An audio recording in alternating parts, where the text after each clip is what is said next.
निम्नलिखित में से किसके माध्यम से वास्तविक जीवन की स्थितियों को बहुत करीब से प्रदर्शित करना संभव है? यानी एग्जैक्टली वास्तविक परिस्थिति में नहीं है आप, लेकिन ऑलमोस्ट वैसा ही डिमॉन्स्ट्रेट कर पा रहे हैं। कौन से मेथड में? आप इतने फ्रेश कैसे रहते हैं यार? नजर मत लगाओ, अभी बड़ी मुश्किल से एनर्जी वापस आई है ना? आप लोगों के होते हुए फ्रेश ही फील करूंगी ना। और जिंदगी है, नई नई चीजें होती रहती हैं। ऐसे लाइक शेयर कर दिया करो, खुश हो के वो भी हैं जिनको। बताओ एक बार, आंसर करो। इतने दिन के बाद ऐसे खुशी से बात हो रही है, अच्छा नहीं लग रहा क्या? Demonstrating close to real life situations, मतलब ऐसा डिमॉन्स्ट्रेशन, ऐसा प्रदर्शन जो बहुत ही नजदीक है किसके? रियल लाइफ सिचुएशन के या परिस्थिति के।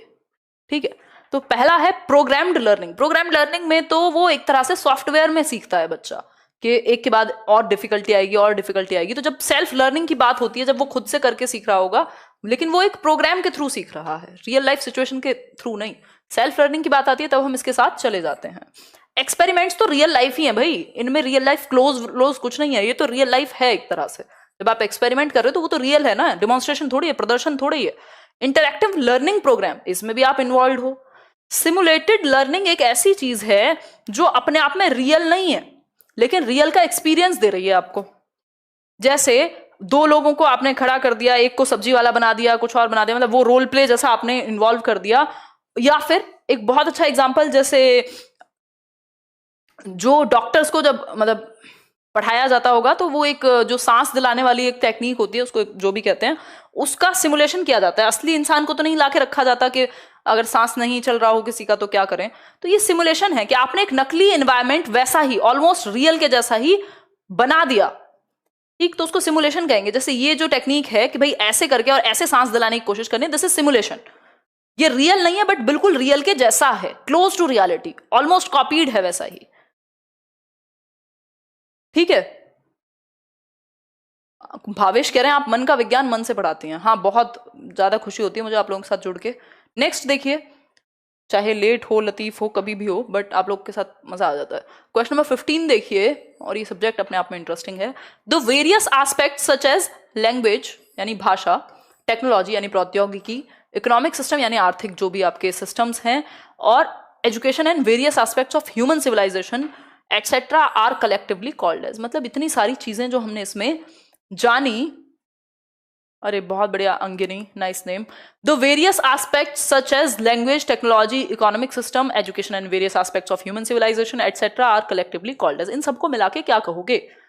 मतलब टेक्नोलॉजी भी है जिसमें लैंग्वेज भी है, इकोनॉमिक सिस्टम्स भी हैं, और वेरियस अदर सिविलाइजेशन रिलेटेड चीजें हैं। इन सबके कॉम्बिनेशन को, इन सबके कॉम्बो को आप क्या कहेंगे? बताइए। बीबी, वो बीबी बीबी करता था ना, एक कार्टून आता था, मेरे को नाम नहीं याद, मेरा भाई देखता था जब छोटा था। लाइफ देख के मेरे को याद आ गया। देखिए, लाइफ असिस्टिंग एनवायरनमेंट यानी जीवन सहायक वातावरण, सोशल एनवायरनमेंट, बायोफिजिकल एनवायरनमेंट या नेचुरल एनवायरनमेंट। अब ये थोड़ा ईवीएस काइंड ऑफ इन्होंने क्वेश्चन बना दिया। देखो, इसमें सब कुछ ही इन्होंने इन्वॉल्व कर दिया, वो बायोटिक और ये बायोटिक मिला करके बायोफिजिकल बना दिया कि जहां इकोनॉमिक सिस्टम भी है, भाषा भी है, नॉर्मल सिविलाइजेशन की और भी चीजें हैं, एजुकेशन है, टेक्नोलॉजी है, एवरीथिंग इज देयर, तो इसको बायोफिजिकल कहेंगे। सिर्फ सोशल नहीं है, ऐसा D2+ भी मानता है। क्वेश्चन नंबर 16 देखिए, the increasing amount of time children in the age group of 8 और 9 are now spending on screens means they have shorter attention span.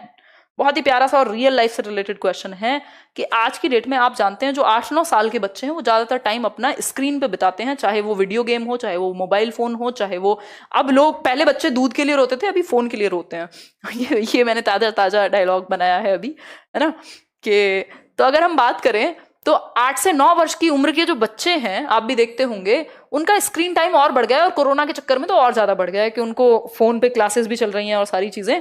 ठीक, मींस अब इससे हुआ क्या, उनकी जो अटेंशन स्पैन है वो छोटी हो गई, जल्दी से बोर होने लगते हैं। कई लोग तो ये कहते हैं जब आओ ना ऑनलाइन भी यूट्यूब पे, तो एकदम रोबोट की तरह टक टक टक टक टक करके आंसर करके और चले जाओ, या जो पढ़ा रहे हो सिर्फ वही टॉपिक की ही बात करो, वो एक रोबोटिक वे होगा। टीचिंग वैसे वर्क नहीं करती है ना, आपको एक ह्यूमन कनेक्शन बिल्ड करना होता है। What do you suggest? क्योंकि हमारी अटेंशन स्पैन इतनी कम है कि हम इंतजार कर ही नहीं सकते। हमने वो देखा ही नहीं ना, जो अभी नए बच्चे हैं कि वो जो कर्सर है वो घूमता है, मिनट तक घूम जाता था, पहले इतना इंटरनेट स्लो होता था। ठीक, तो what do you suggest for the development of children in schools? ऐसी स्थिति में जहां 8 से 9 वर्ष के बच्चों का अटेंशन स्पैन कम हो चुका है, आप क्या सजेस्ट करते हैं एज अ टीचर जिससे कुछ बेहतरी हो? बताइए। पहला ऑप्शन है make parents aware of the importance of yoga for their kids. Sounds good. Replace yoga with physical activities, ये तो दोनों बातें एक ही जैसी हो गई। Introduce yoga and mindfulness classes either as part of the PE यानी फिजिकल एजुकेशन करिकुलम और as an optional lunch time और आफ्टर स्कूल एक्टिविटी, या फिर appointment of a good physical education and yoga teacher in school. देखो ये तो होते ही है, फिजिकल एजुकेशन तो आपका प्रॉपर आप पेपर देते हैं, टीचर बनते हैं, ठीक है। बताइए कौन सा ऑप्शन सही होगा? मैंने ये बी और डी को तो बिल्कुल ही हटा दिया। Make parents aware of the importance of yoga for their kids, सुंदर लग रहा है जानने में। सी ऑप्शन है introduce yoga and mindfulness classes either as part of the PE curriculum और as an optional lunch time, कि भाई चाहे तो फिजिकल एजुकेशन में डाल दो योगा को या माइंडफुलनेस को, कि प्रेजेंट रहना आए, उन्हें बैठ के शांति से टिक के बैठना आए थोड़ा सा। हाँ ठीक है बात, चाहे इसको आप फिजिकल एजुकेशन में डालो, चाहे आप इसको एक अलग से लंच टाइम में या आफ्टर स्कूल एक्टिविटी के रूप में इन्वॉल्व कर दो, तो ये ज्यादा बेहतर ऑप्शन है। क्यों? क्योंकि इसमें सॉल्यूशन बहुत ही विस्तार से बताया गया है। सिर्फ पेरेंट्स को इंपॉर्टेंस बताने से क्या होगा, आपको तो स्कूल में इंप्लीमेंट भी करना है। पेरेंट्स कोई दुश्मन थोड़ी है, वो तो खुद ही कहेंगे, वो आके आपसे कहेंगे हम तुझे रोज कहते हैं ऐसे योगा कर ले, देखता ही नहीं या देखती ही नहीं। ठीक है जी, आगे बढ़े। क्वेश्चन नंबर 17 देखिए। Why gardening with kids in school helps learning, यानी अगर आप स्कूल में गार्डनिंग का भी मौका दे रहे हैं बच्चों को, बागवानी का भी थोड़ा मौका दे रहे हैं, तो वो सीखने में कैसे मदद करेगा, ये पूछा है। बताइए एक बार, जवाब दीजिए, जवाब दीजिए, जवाब।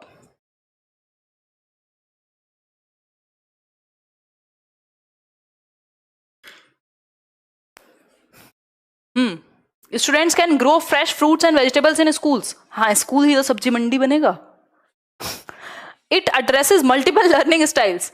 देखो हमें थोड़ा सा ना रियलिस्टिक बात भी करनी है कि जो हम एजुकेशन बच्चों को स्कूल में नहीं रखना चाह रहे हमेशा, ठीक है। अगर हम बात करें, it addresses multiple learning styles, it makes school look beautiful so that children are happy, teachers can have some relaxing time with kids. ये ऐसे ऐसे ऑप्शन है ना, तो देख के हंसी आती है। It addresses multiple learning styles, हाँ सुंदर है बात।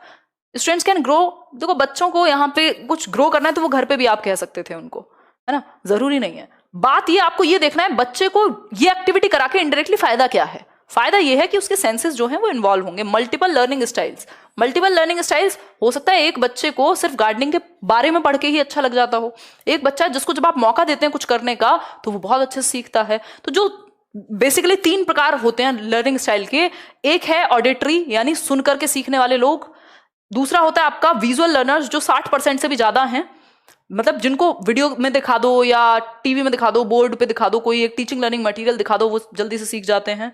और तीसरे होते हैं काइंस्थेटिक, काइंस्थेटिक होते हैं जिनको एक्टिविटी करके समझ में आता है। तो तीनों प्रकार के लर्निंग स्टाइल्स यहाँ कवर हो जाएंगे। कैसे? जो देखने वाला बच्चा है वो देख भी रहा होगा, भाई पेड़ है पौधा है उसको कैसे उगाते हैं, टच करेगा। जो काइंस्थेटिक है वो टच फील करके एक्टिविटी करेगा। जो सुनने वाला है वो टीचर की बात भी सुन रहा होगा कि कैसे कैसे करनी है। तो ये मल्टीपल सेंसेस को या मल्टीपल लर्निंग स्टाइल्स को केटर करता है, इसलिए बेटर ऑप्शन है। अब 3 क्वेश्चन और बचे हैं बस।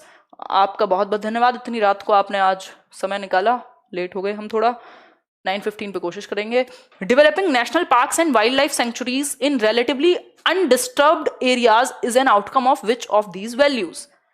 यानी कि आप नेशनल पार्क्स आप जानते हैं भारतवर्ष में हैं और वाइल्ड लाइफ सेंचुरीज हैं, ठीक, वो ज्यादातर ऐसे एरियाज में डेवलप की गई हैं या उनको बनाया गया है जहां बहुत ज्यादा डिस्टर्बेंस नहीं है, जहां बहुत ज्यादा शोर शराबा नहीं है, ठीक है, जहां बहुत ज्यादा हल्ला गुल्ला नहीं है, जहां थोड़ा जंगल का माहौल है। धन्यवाद अंगिनी तिवारी। ठीक, तो ये किस वैल्यू को ध्यान में रख के ऐसा किया गया है, बताइए, आंसर कीजिए।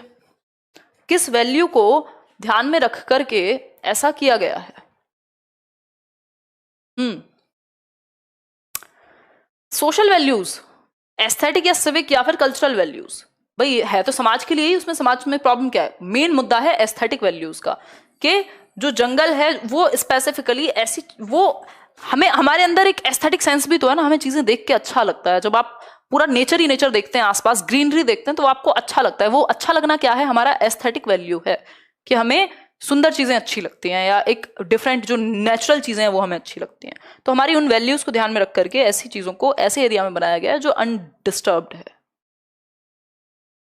क्वेश्चन नंबर 19 देखिए, what is the meaning of the Latin verb adolescere. ये मैंने बैचेस में कराया हुआ है, अगर आपने मेरे पेडागोजी स्पेशल बैच में अगर आप जुड़े होंगे। एडोलेसियर, एडोलेसियर एक वर्ब है और एडोलेसेंट एक डिफरेंट वर्ड हो गया। ये वर्ब है वो नाउन की फॉर्म में चला जाएगा, एडोलेसेंस जो है, ठीक। यहां एडोलेसियर पूछा है, यानी एक वर्ब एक क्रिया के रूप में पूछा है हमसे। तो एडोलेसियर का मतलब क्या होता है? Cognitive development in teenagers, affective development in teenagers, growing up in the right way, या फिर to grow to become mature. तो ये लैटिन वर्ड है एडोलेसियर, मैंने बताया भी हुआ है, शायद यूट्यूब पे भी हमने डिस्कस किया हुआ होगा, अभी जो रीट वाली नई क्लासेस शुरू हुई थी जिसमें मैंने बताया एडोलेसियर निकला है एक लैटिन वर्ड, सॉरी एडोलेसेंस निकला है यानी किशोरावस्था निकला है एक लैटिन वर्ड से, एडोलेसियर से। एडोलेसियर का मतलब होता है to grow to become mature, और ये एग्जैक्टली आपसे पूछा हुआ है DEET+B में क्वेश्चन, है ना। तो फोकस कीजिए, जब चैप्टर वाली क्लासेस चलें तो हर एक छोटे पॉइंट पे आपका ध्यान हो, ठीक है बात। आगे बढ़ेंगे। क्वेश्चन नंबर 20 देखिए, लास्ट क्वेश्चन है ये आज के लिए, इसके बाद आप बताएंगे कितने मार्क्स आपने गेन किए। In arts infused classrooms students can be more productively active physically as well as mentally, because कला से प्रभावित जो कक्षाएं हैं जहां कुछ आर्टिस्टिक वैल्यूज हैं, जहां कुछ ऐसे एक्टिविटीज हैं, वहां पर बच्चे ज्यादा प्रोडक्टिव और एक्टिव फील करते हैं, फिजिकली भी और मेंटली भी उनका इन्वॉल्वमेंट ज्यादा है। अच्छा Rajendra ji, Ram Ram. The art teachers are usually more active, क्या आर्ट के टीचर ज्यादा एक्टिव होते हैं? वो एडिशनल लर्निंग मोड प्रोवाइड करते हैं। Art classes utilise colourful resources, या फिर the art classes are effective outdoors. बताइए एक बार, बताइए बताइए क्या लग रहा है, कौन सा सभ्य आंसर लग रहा है आपको, वो बता दो, चलो फटाफट से बताओ। कोई कह रहा है सी ऑप्शन, और सोचो और सोचो, इससे बेटर ऑप्शन अवेलेबल है। ये आखिरी सवाल है, कितने ठीक हुए आज ये आप कमेंट सेक्शन में बता दीजिएगा जब आपका सेशन समाप्त हो जाए और आप फ्री महसूस करें। बताइए एक बार। देखिए, सिर्फ the art classes utilise colourful resources, हाँ कह सकते हैं। इफेक्टिव आउटडोर्स, ऐसा जरूरी नहीं है कि आर्ट्स की क्लासेस में सिर्फ आउटडोर एक्टिविटी ही होगी, यूजुअली मोर एक्टिव कह सकते हैं। The arts offer additional learning modes, ये मच बेटर है, क्योंकि एक्टिविटी तो आजकल आप हर सब्जेक्ट में कराइए, ऐसा NCF भी कह रहा है, ठीक। तो हम कह सकते हैं कि the arts offer additional learning modes, यानी कला जो अतिरिक्त सीखने के जो बाकी तरीके हैं, टच और फील करके, कोई शेप साइज दे करके, उनको भी एनेबल करता है, उनको भी ऑफर करता है। किस एक ही तरीका नहीं है सिर्फ सीखने का, वही मल्टीपल लर्निंग स्टाइल्स को इन्वॉल्व करने वाली बात है। आज का सेशन, आज का डिस्कशन स्पेशली अगर आपको पसंद आया हो, क्वेश्चन तो आपको जहां चाहे मिल जाएंगे, डिस्कशन अगर आपको अच्छा लगा हो तो ये सेशन आप लाइक कर सकते हैं, शेयर कीजिए, ताकि और लोग जो टीचिंग की तैयारी कर रहे हैं, अगर इफेक्टिव लगता है आपको डिस्कशन तो वो जुड़ पाए।